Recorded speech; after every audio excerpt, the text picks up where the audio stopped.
Pessoal, estou aqui com o livro do monge budista Thich Nhat Hanh, Vietnã, Flor de Lótus em Mar de Fogo, pela editora Paz e Terra, publicado originalmente ali em 1967, mas aqui no Brasil pela editora 1968. Né? Esse livro aqui, do Nhat Hanh, trata mais de uma discussão filosófica e política, acima de tudo um apelo para a paz. O Nhat Hanh hoje em dia é mais conhecido no Ocidente pela técnica de meditação, conhecida como Mindfulness ou Atenção Plena, uma técnica que ele vem ensinando desde os anos 70. Mas esse livro aqui é de antes disso. E a ênfase da mensagem dele aqui era o imediatismo da Guerra do Vietnã. O Nhat Hanh é o que muitos poderiam chamar de monge progressista. E para a época ele promulgava um novo tipo de budismo, mais ativista, eu diria. Ele pertence à seita do budismo Mahayana, que está sempre pronta a adaptar-se e aceitar as condições culturais e sociais de cada país, de cada época, né? Segundo aqui. Então, afora os postulados do budismo sobre o estado de espírito e purificação de consciência, o monge faz questão de enfatizar que o budismo não é dogmático, considerado uma ortodoxia organizada. Basicamente, ele não visa nenhum tipo de adoração, mas um modo de ser. E ao longo do livro ele ressalta a importância do budismo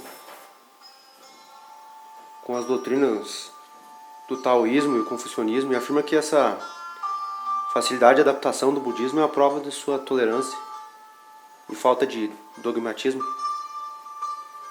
Segundo ele, o espírito zen se integra à independência e isolamento do taoísmo e ao sentido de responsabilidade do confucionismo. Embora ele afirme que essas últimas duas doutrinas, o taoísmo e o confucionismo, tenham entrado em um declínio e sido assimiladas pelo budismo. Isso no Vietnã, né? E assim como perdido o caráter religioso delas, né, dessas duas doutrinas. O Nhat Hanh é um grande crítico do cristianismo nesse livro e por razões diversas.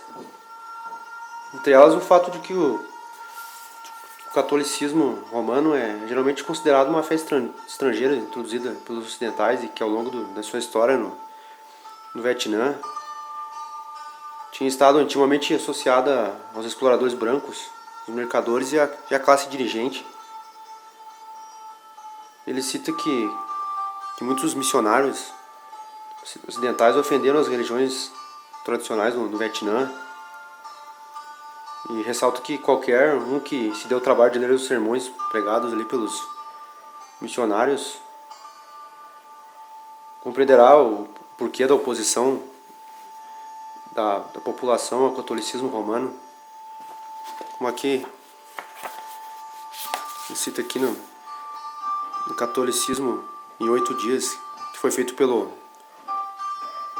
missionário Alexandre de Rhodes, que era um dos missionários europeus no Vietnã. Ele escrevia aqui: comecemos pelo budismo, que é originário da Índia. Sua falsa aparência e seu caráter hipócrita provém de sua própria fonte. Cerca de 3.000 anos depois da criação do mundo existiu um rei indiano chamado Thich Hanh, que tinha um filho muito inteligente e arrogante. Primeiramente, este jovem casou-se com a filha mais velha do soberano do reino vizinho e deixou, então, seu lar pela vida ascética, sem o consentimento do pai. Praticava magia para ganhar a admiração do povo, ou para debater com os outros. E ainda o mesmo missionário, que é o Alexandre de Rhodes, contestava aqui o ensinamento de Buda, né?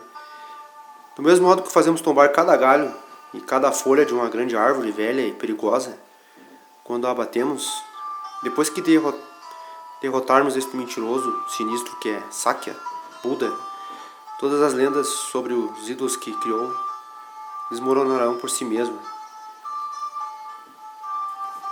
Ou seja, era bastante hostil à religião cristã, ao catolicismo, ao budismo, né? Isso no Vietnã. Nhat Hanh cita que muitos aldeões incultos acreditavam que o budismo e o confucionismo eram as religiões do Vietnã, ao passo que o cristianismo era a religião dos franceses, né, os colonialistas, e que esta convicção era fortalecida pelo apoio aberto concedido pelos franceses à Igreja Católica Romana, depois de terem conquistado o Vietnã e tê-lo feito sua colônia. As igrejas e missões católicas não eram limitadas em suas atividades ali por nenhuma lei ou regulamentação, né? Como eram as outras religiões. E ainda em 1950 persistiam vestígios de discriminação religiosa por decreto, exceto, é claro, das missões cristãs que não eram atingidas, né? Isso não significa que o Nhat Hanh seja contra o cristianismo, algo assim, né? Até porque o próprio prefácio aqui do livro é do Thomas Merton, que é um monge trapista e escritor católico, né? Longe disso, né? Ele simplesmente critica a atuação dos missionários e principalmente do regime colonial, né? Francês. Mas continuando, né? Na opinião dos bispos franceses o meio mais eficaz para pacificar o Vietnã era persuadir a população em se converter ao catolicismo, né? Segundo eles.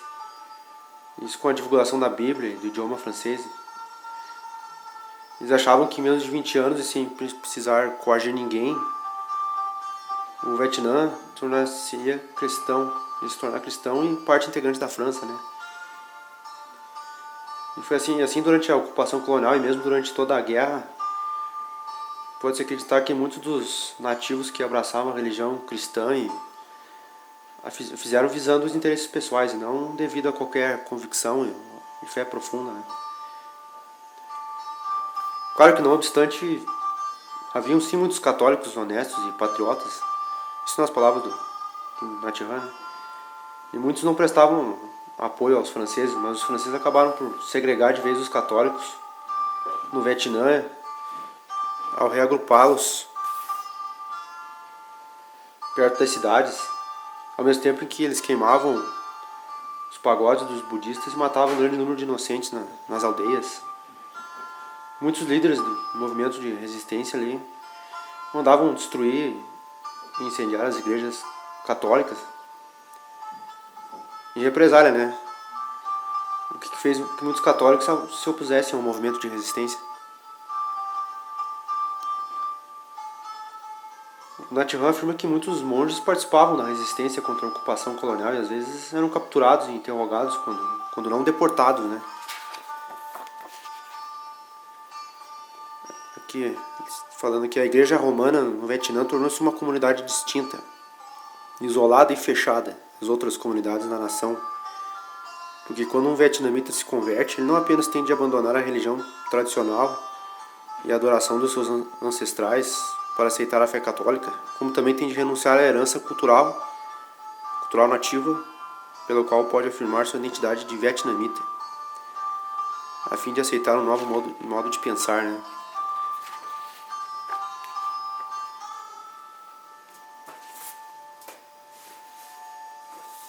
Mas o terror ali da opressão francesa, com deportações, prisões e torturas, não cessou ali com a retirada dos franceses, né, do Vietnã, e toda essa hostilidade também contra o budismo e as religiões tradicionais do Vietnã. Ela continuou, só que em outras mãos, né?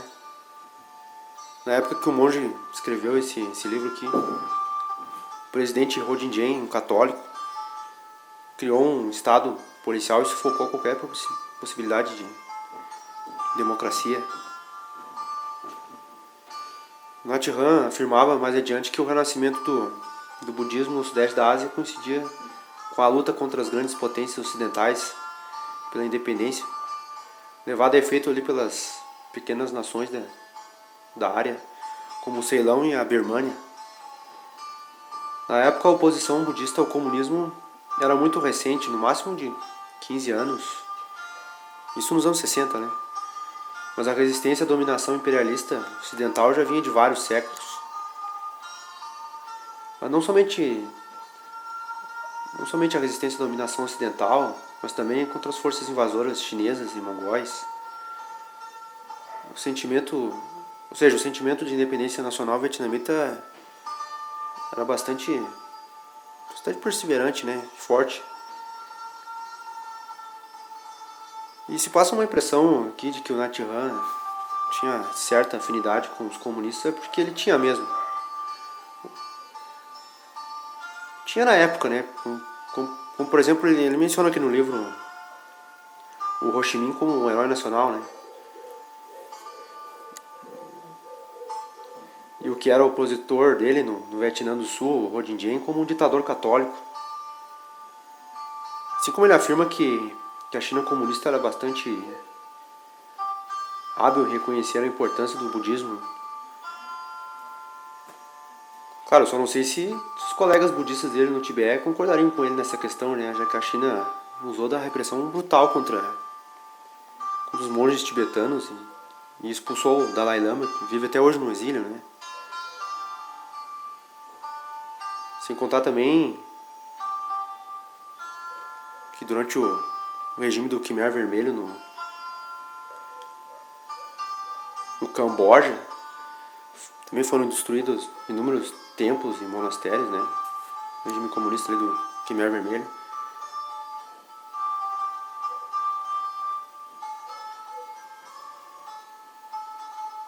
Assim como na Mongólia também, se não me engano, o comunismo eliminou quase completamente o budismo organizado na Mongólia. Isso durante uns 20 anos ali de regime. Mais tarde eles afrouxaram um pouco as restrições, mas ainda assim sofreram bastante opressão, né?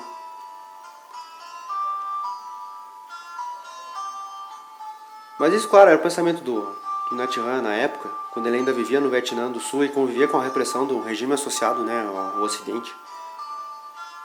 Nesse caso era o regime do presidente Ho Dinh Diem, que era extremamente corrupto e ineficaz, né? Não poupava esforços para eliminar toda forma de oposição. E todos os que formavam o governo junto dele, nas palavras do Nhat Hanh, eram psicofantas incompetentes que procuravam assegurar suas próprias posições, apoiando-se no governo e na Igreja Católica. Muitos budistas protestavam contra esse regime.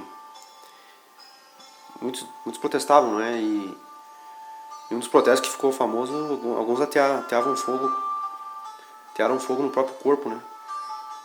Não foi o caso do venerável Thich Quang Duc, que virou até capa do disco, se não me engano, da banda Rage Against the Machine. Segundo o Nhat Hanh, ele era uma pessoa lúcida, em pleno poder das suas faculdades mentais, quando ele se sacrificou nesse ato de autoimolação, né? Um protesto contra o regime do Ho Dinh Diem, ali em 1963.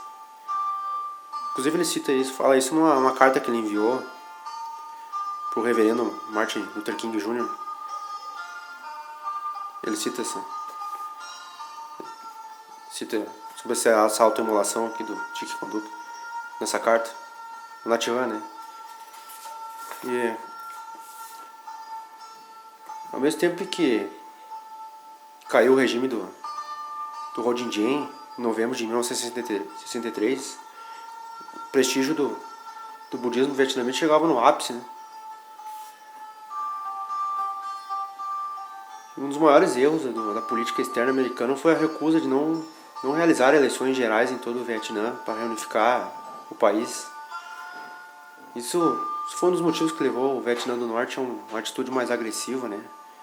O que ocorreu durante o final da década de 50, do século passado. Enquanto a Frente de Libertação Nacional no Vietnã do Sul era criada em 20 de dezembro de 1960. Isso, aliás, é quase um consenso entre muitos historiadores de que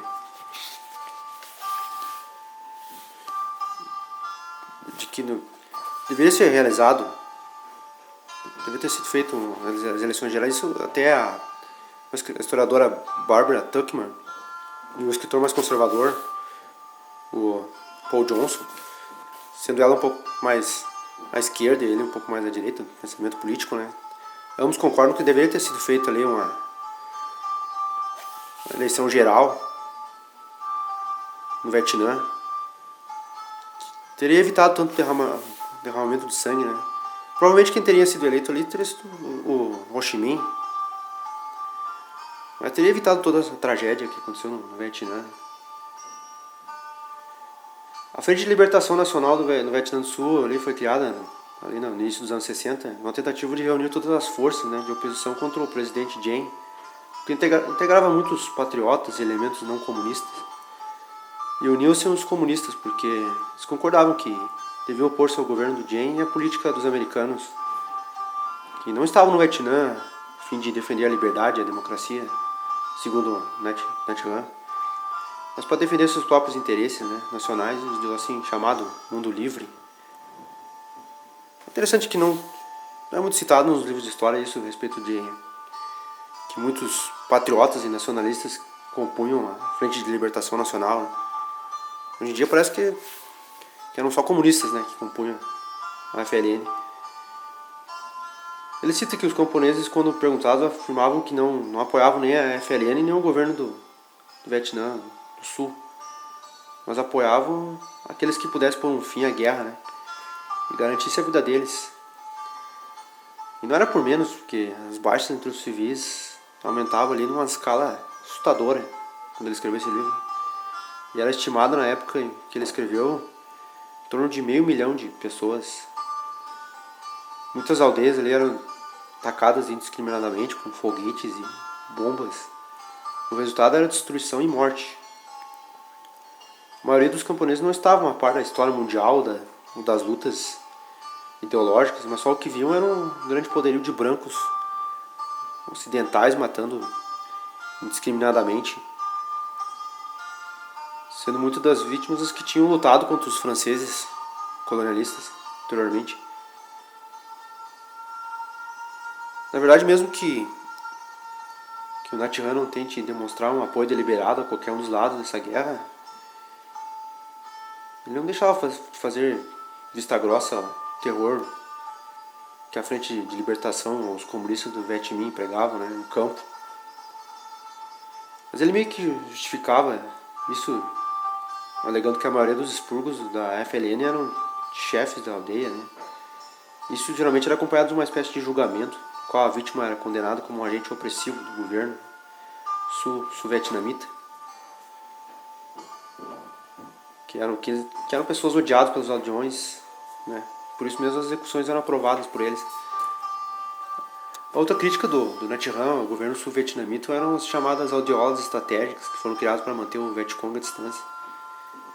Mas muitas dessas pessoas que foram reunidas nas aldeias contra a vontade delas foram forçadas a deixar as aldeias, né, que havia sido os lares de suas famílias ali por gerações, abandonando os túmulos de seus ancestrais, né. Ou seja, elas eram levadas praticamente à força, né. Já iam tristes e amarguradas, em um estado de espírito incapaz de criar um novo tipo de sociedade. E muitas acabavam, de qualquer forma, aderindo ao Vietcong, mesmo nessas aldeolas estratégicas. Cidades ali eram abrigo dos que se aproveitavam do anticomunismo e da guerra, estando eles confortavelmente alojados e nutridos. E eram contrários a manifestações anti-guerras, sendo que seus filhos escapavam, né, as consequências da guerra, né, dessas pessoas que se aproveitavam do anticomunismo. O mercado, sim, que era bastante afetado, o mercado sul-vietnamita, terrivelmente afetado ali. Os donos de terra procuravam se livrar dos arrendatários vietnamitas a fim de poderem alugar suas propriedades dos americanos a preços que chegavam a 10 ou 20 vezes mais do que os vietnamitas pagavam. Um apartamento que em 1960 era alugado ali por 1.500 piastras, podia ser alugado por 25 mil piastras 7 anos depois, que fazia com que se tornasse impossível para um vietnamita encontrar alojamento, já que poucos podiam pagar por esse preço abusivo. E também era quase impossível para os vietnamitas encontrarem bons profissionais, pedreiros, ou qualquer tipo de profissional, qualquer trabalhador do ramo, visto que eles eram atraídos pelas atividades melhor remuneradas ali pela ocupação americana. Os próprios taxistas estavam cientes, evitavam clientes ali vietnamitas a fim de atender os americanos que pagavam mais, cerca de 10 vezes mais. Enquanto isso, o número de prostitutas aumentava num ritmo alarmante. Para muitos era o único meio de sustentar a família, né? A inflação decorrente da crescente improdutividade devido à entrada abundante dos dólares americanos aumentava num ritmo exponencial e não ajudava que os gastos do governo empregados em improdutivas empresas de guerra. E o consumo aumentava devido à chegada de mais tropas de refugiados do campo, enquanto o suprimento diminuía devido à destruição das chácaras, dos sítios e das plantações que eram destruídas pelos ambos os lados na guerra, né? Como medida de evitar que um lado se apoderasse do outro, qualquer lado se apoderasse, né, dessas plantações. Muitas delas eram queimadas por bombas napalm. No começo de 1966 havia mais de 500 mil de refugiados apenas no Vietnã Central. A princípio eles recebiam uma pensão de 7 piastras para o alimento, que era o equivalente a 4 centavos de dólar americano. Que dava para comprar cerca de 60 gramas de arroz, sendo o mínimo necessário para a sobrevivência de um adulto, entre 600 e 700 gramas, né? Mas isso quando eles recebiam o dinheiro, porque frequentemente o dinheiro era desviado para aqueles que se aproveitavam da guerra e os refugiados ficavam sem nada, né? A fome era tão terrível que havia lugares onde uma jovem vendia seu corpo por um pedaço de pão. Isso, aliás, me lembra muito os inúmeros campos de refugiados ao redor do mundo hoje em dia, né? Mas principalmente no Afeganistão, onde os Estados Unidos movem uma guerra, eu diria até bastante similar à do Vietnã. A guerra destruiu não somente vidas humanas, mas também os valores humanos, né? Ele propunha aqui uma série de itens para incluir nas negociações e conversações, que era a criação de um governo interino que representasse os grupos religiosos e políticos no Vietnã, que esse governo interino exigisse do ZEL que cessasse os bombardeios, que também iniciasse negociações com a FLN visando um governo de coalizão, e que o governo, uma vez estabelecido, iniciasse conversa com os norte-vietnamitas visando restabelecer relações normais, né, de comércio e de diplomacia.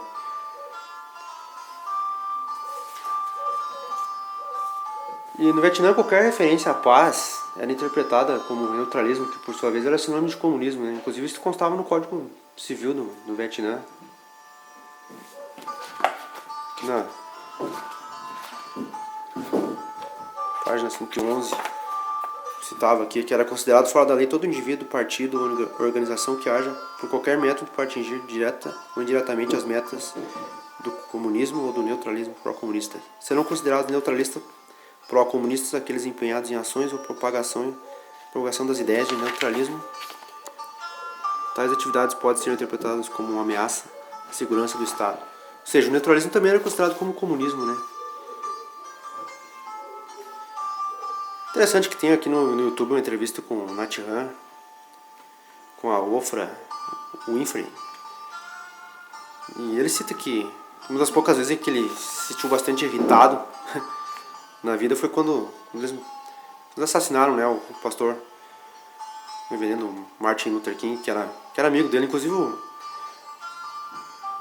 Martin Luther King advogava que o Nhat Hanh deveria ganhar o Prêmio Nobel da Paz. Ele não ganhou, né? Quem ganhou na época foi o secretário do Estado norte-americano, Henry Kissinger, pela negociação de paz com o Vietnã do Norte. Mas isso depois de toda a cagada que eles tinham feito, né? Que fizeram no Vietnã. E do final amargo que teve aquela guerra, né? Tem um livro do jornalista britânico Christopher Hitchens chamado O Julgamento de Kissinger, que expõe todos os crimes hediondos de guerra, né, do Henry Kissinger. Mas isso fica para outro vídeo, né? E no fim, quem ganhou o Prêmio Nobel da Paz foi ele, né? Que ironia, né? Mas é isso, pessoal. Esse é o livro do monge Thich Nhat Hanh. Ah, sim, eu estava me esquecendo de dizer que no ano passado, depois de mais de 5 décadas, ele retornou para o Vietnã. O monge das estrelas, né, o Thich Nhat Hanh, pai do Mindfulness. Ele retornou com seus 93 anos já. Finalmente liberaram para que ele voltasse, né? Depois de 5 décadas, o regime permitiu que ele voltasse, né? Mas é isso aí então, pessoal. Esse é o livro do Thich Nhat Hanh. Em algumas capas você vai encontrar com o monge colega dele, o Thich Quang Duc. Quando ele praticou a autoimolação, que é a mesma capa, inclusive, da banda, do disco da banda Rage Against the Machine. Você vai encontrar algumas edições com aquela capa, e não com essa. Recomendadíssimo esse livro. É isso aí, então. Valeu, pessoal. Até a próxima.